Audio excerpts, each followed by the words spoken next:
उन्होंने एमएसपी की मांग जो कर रहे हैं, लेकिन उनको बाद में डिटेन करना, उनके साथ इस तरीके का व्यवहार, क्या कहेंगे पंजाब पुलिस के दौरान?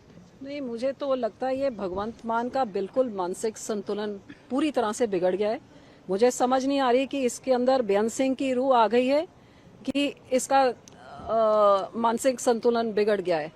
हैरानी की बात, अब डल्लेवाल साहब जिन्होंने 50 दिन एक फास्ट अनटू डेथ रखा था, वो बेचारे वो बिस्तरे से उठने लायक भी नहीं है, अब उनको भी डिटेन कर लिया। पहले कुछ दिन पहले ये किसानों के साथ बात करते करते बदतमीजी के साथ उनको बोला भाग जाओ यहाँ से, तुम्हें मैं देख लूंगा। ऐसे गैंगस्टरों की तरह बदतमीजी से बात करके जो समझौते, मैं सारे समझौते रद्द करता हूँ। वोटों के टाइम में ये भगवंत मान ने जाके इन सारे किसानों के पैरों को हाथ लगा के चुटकी में 5 मिनट में एमएसपी मैं दूंगा, मेरी सरकार बनाओ। सरकार बनाने के बाद 3 साल से झूठ मार रहा है कि मरी हुई मुर्गी, मरी हुई बकरी मुआवजा मैं दूंगा। लोगों के पास जाता नहीं है। और अब इस हाल पे कि जब अपना हक मांग रहे हैं किसान जी, उन्होंने कहा कि हमारे साथ जो तुमने समझौते करे थे पूरे करो, नहीं तो हम विधानसभा को घेरेंगे जब आपका बजट सेशन 28 को शुरू होगा। तो अब पुलिस के जोर जबर पे उठा के किसानों को उठा के जेल में फेंक दिया, और वो भी डल्लेवाल साहब जो वैसे ही उनकी सेहत का हालात कैसे हैं। तो मैं हैरान हूं कि ये पंजाब जा कहां पे रहा। अभी एक आर्मी ऑफिसर के ऊपर कैसे जानलेवा हमला इस भगवंत मान की निकम्मी पुलिस ने करके आज तक उनके खिलाफ कोई एक्शन नहीं हुआ। पंजाब की सड़कों पे चलता फिरता कोई इंसान सेफ नहीं है। लोगों के घरों के अंदर जाके उन पे गोलियां चलाई जा रही हैं। दुकान में काम करते हुए लोगों के ऊपर गोलियां, ऐसे हैंड ग्रेनेड्स और रॉकेट लॉन्चर्स के साथ सरकारी आधारों पे और पुलिस स्टेशन में हमले हो रहे हैं।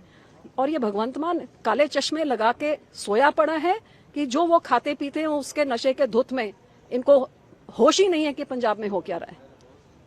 मैम, 2 जगह टॉक्स अगर बात करें, सेंट्रल के साथ भी बात चल रही है और पंजाब सरकार, लेकिन सेंट्रल के साथ जो टॉक चली है वो बहुत ही सक्सेसफुल रही है। अगली मीटिंग भी होनी है जैसे फार्मर्स लीडर का कहना है। बट पंजाब में जो परिस्थिति है, क्योंकि पंजाब सरकार वहां पर है और वो जिस तरीके से बिहेवियर कर रही है, 2 तरीके की चीजें नजर आई। क्या कहेंगे फार्मर्स के साथ अलग अलग? देखिए, भगवंत मान एक बहुत डेंजरस गेम खेल रहे हैं। वो 2 किश्तियों में सवार हैं। एक लात उन्होंने सेंटर की किश्ती में रखी हुई है और दूसरी लात केजरीवाल की किश्ती में रखी हुई है, और इन्होंने डूबना ही डूबना है, क्योंकि ये 2 किश्तियां इकट्ठे तो चल नहीं सकती अनलेस आम आदमी और इधर सेंटर का कोई मिली भुगत है। सो पहले किसानों के हक में बोलते थे, अब यहां से कोई डंडा लगा होगा या कोई नई राजनीति। अब भगवंत मान किसानों को, अपनी ही सरकार अपने ही किसानों को तशद्दद करने पे आ गई है। और ये सरकार जिन्होंने 2020 में किसानी आंदोलन उठाया था कि आपकी मांगे पूरी करेंगे, ये एक वादा किया गया था, और 2025 तक मांगे पूरी नहीं हुई हैं। अब 5 साल बाद ये बात कर रहे हैं और डंडे उनसे पड़वा रहे हैं। जब तक 5 साल तक ये डंडे मरवा रहे थे हरियाणा से, इधर से उधर से, और वो मीठी बातें कर रहे। तो ये क्या मिली भुगत चल रही है, ये पंजाब की जनता देख रही है।